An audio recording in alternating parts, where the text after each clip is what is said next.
अस्सलाम वालेकुम। मैं आपका इंग्लिश टीचर शफाकत अली। तो आज का हमारा टॉपिक जो है टेंसेस, आज हम उसको स्टार्ट करते हैं।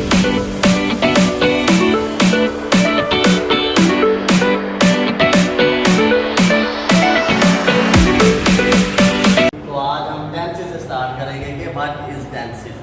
तो टेंस का अगर हम देखें तो इसका मतलब होता है ज़माना। तो बेसिकली हम देखें तो ये ज़माना है वो पास्ट का भी ज़माना हो सकता है, प्रेजेंट का भी ज़माना हो सकता है और फ्यूचर का भी ज़माना हो सकता है। तो इसकी डेफिनेशन जो हम इससे करते हैं वो tense is a form of verb. ये कुछ फॉर्म ऑफ वर्ब होते हैं that allows you to express time, जो टाइम को एक्सप्रेस करने के लिए, टाइम का एक्सप्रेस करने की आपको इजाज़त देते हैं।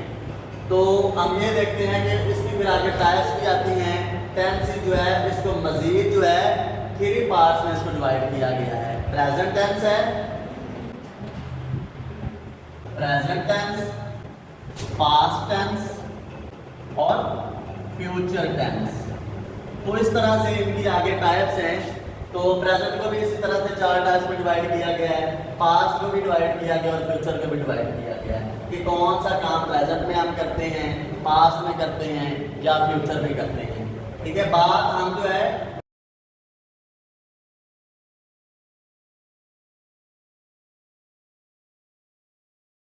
प्रेजेंट के टाइप्स के बारे में बताया। इसी तरह से हम पास्ट की भी यही सेम आ जाएगी, past indefinite tense, then future indefinite tense, फिर उसके बाद है past continuous tense, future continuous tense, past perfect tense, future perfect tense, उसके बाद है परफेक्ट कंटिन्यूअस टेंस। ये प्रेजेंट का है, ये पास्ट का हो जाएगा और ये फ्यूचर परफेक्ट कंटिन्यूअस टेंस हो जाएगा। तो आज हम जो प्रेजेंट से स्टार्ट कर रहे हैं कि प्रेजेंट टेंस जो है वो क्या है।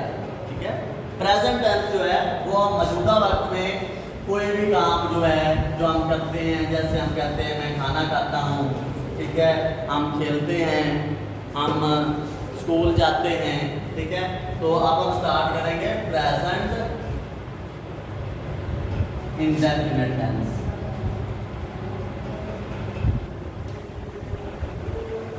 ठीक है, सबसे पहले तो आपको इसकी पहचान का पता होना चाहिए कि इसकी पहचान क्या है, कि कैसे आपको पता लगेगा कि ये प्रेजेंट इंडेफिनिट टेंस का सेंटेंस है। तो इसकी पहचान है कि उर्दू का ऐसे फिक्रात जिनका पर ता है, ती है, ताहू और ते हैं वगैरह आता है। ठीक है, मिसाल के तौर पर अहमद, हम इसके एग्जाम्पल में देख लेते हैं कि अहमद स्कूल जाता है। ठीक है, यहाँ तक आपको क्लियर हो गया होगा। उसके बाद दूसरी जो बात है कि आपने इसकी ट्रांसलेट कैसे करना है, कि उर्दू को फिक्रात जो होते हैं उसको इंग्लिश में ट्रांसलेट करने के लिए आप क्या करते हैं। तो इसको हम कह सकते हैं कि तर्जुमा करने का तरीका। ऊपर मैंने आपको पहचान, इसकी आइडेंटिफिकेशन बताई। अब हम देखेंगे कि तर्जुमा कैसे करते हैं उर्दू फिक्रात का। जब उर्दू फिक्रात का इंग्लिश में हम तर्जुमा करते हैं तो सबसे पहले हम सब्जेक्ट का यूज़ करते हैं, उसके बाद हम यूज़ करते हैं वर्ब की फर्स्ट फॉर्म और उसके बाद ऑब्जेक्ट का इस्तेमाल होता है। अब ये पता होना चाहिए सब्जेक्ट फाइल को कहते हैं जो काम करने वाला होता है, और ऑब्जेक्ट होता है मफऊल यानी कि जिस पर काम हो रहा होता है, और वर्ब की फर्स्ट फॉर्म जो होगी। इसमें आपने एक बात भी नोट कर लेनी है कि अगर आपका सब्जेक्ट सिंगुलर है, अब सिंगुलर सब्जेक्ट कौन से होते हैं, सिंगुलर सब्जेक्ट में ही, शी, इट या कोई भी सिंगुलर नेम है, जैसे हम कह सकते हैं कि कोई मेल एनिमल जो है वो सिंगुलर आ जाता है, तो उसके साथ भी आप लोग वर्ब की पहली फॉर्म के साथ एस या एस का इजाफा करते हैं।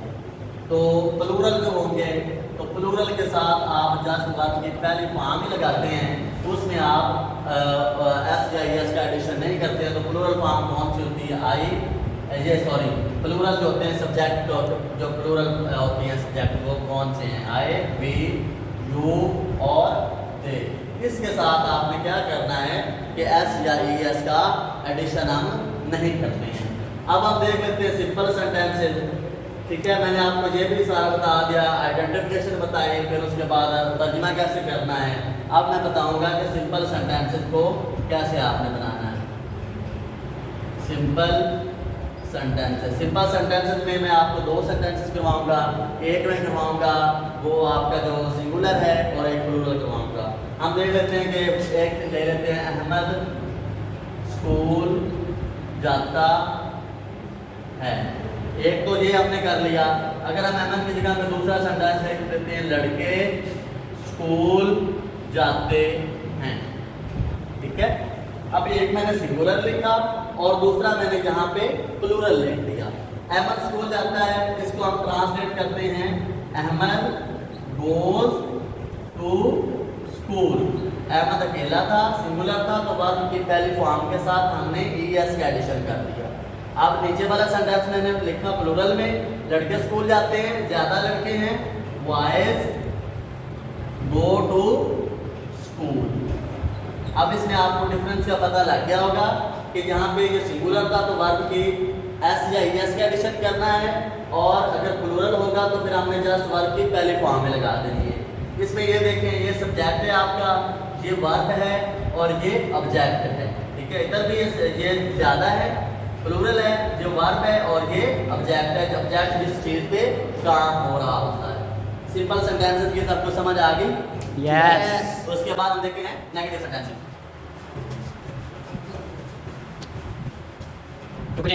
अब हम देखते हैं नेगेटिव सेंटेंसेस। पहले मैंने आपको बेटा सिंपल सेंटेंसेस समझाए, फिर उसका मैंने आपको उसका स्ट्रक्चर बताया कैसे आपने बनाना है।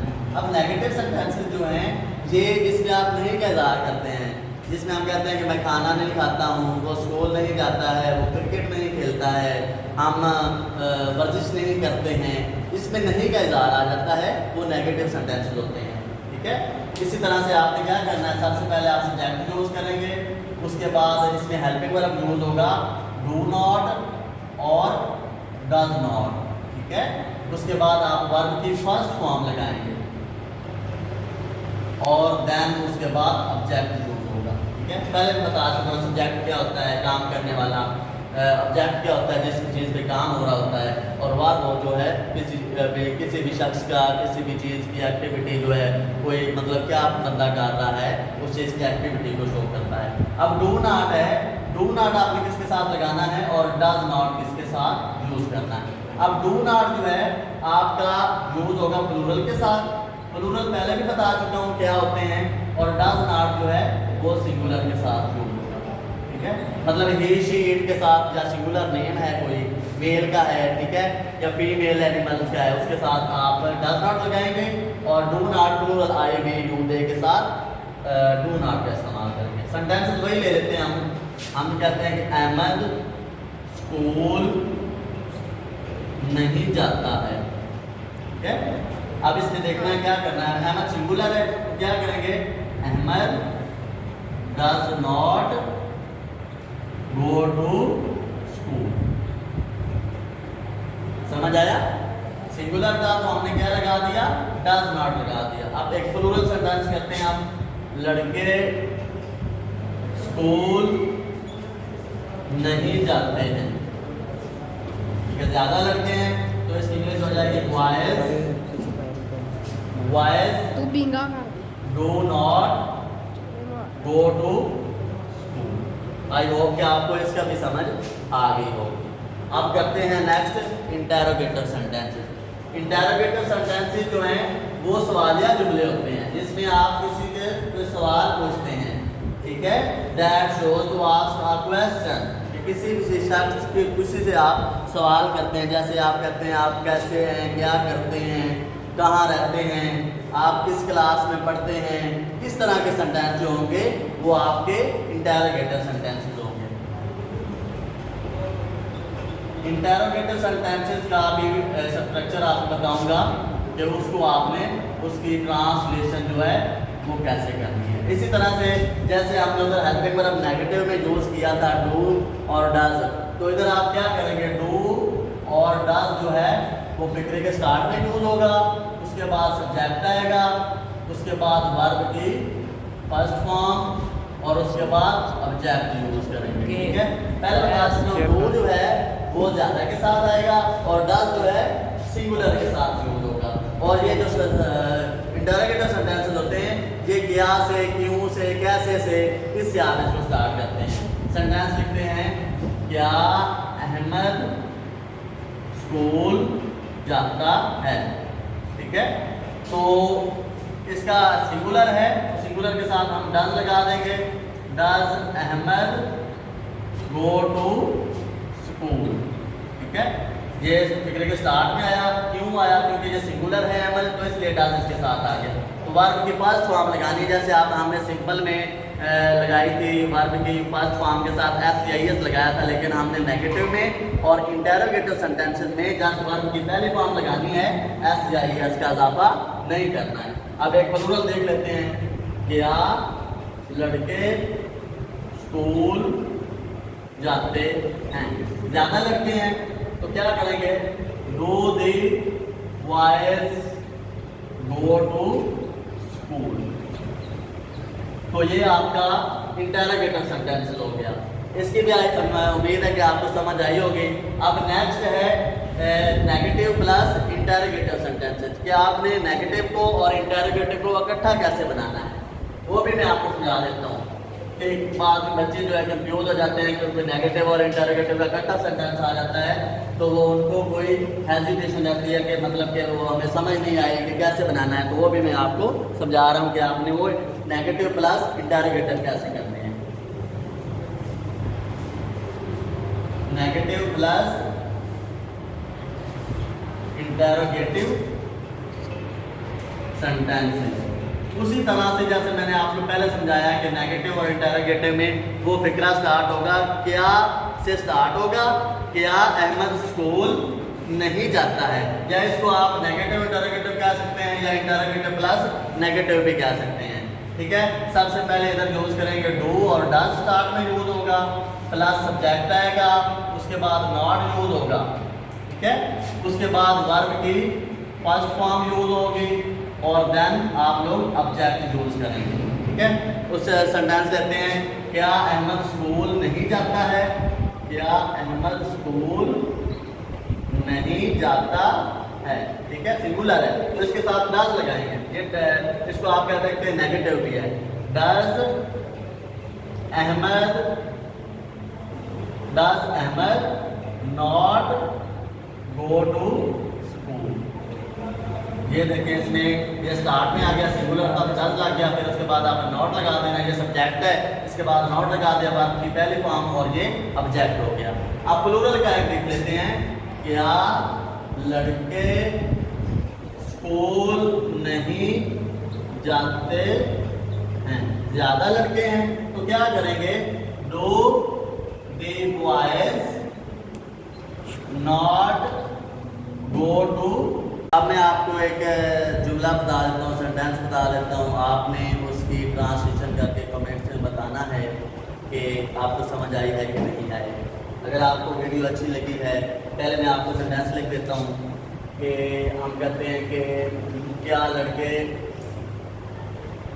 लड़के वक्त पर स्कूल जाते हैं, ठीक है। इसकी ट्रांसलेशन आप करके कमेंट सेक्शन में बता सकते हैं, ठीक है। अगर आपको वीडियो अच्छी लगी हो तो आप कमेंट भी करें और इसको सब्सक्राइब भी करें। बहुत शुक्रिया।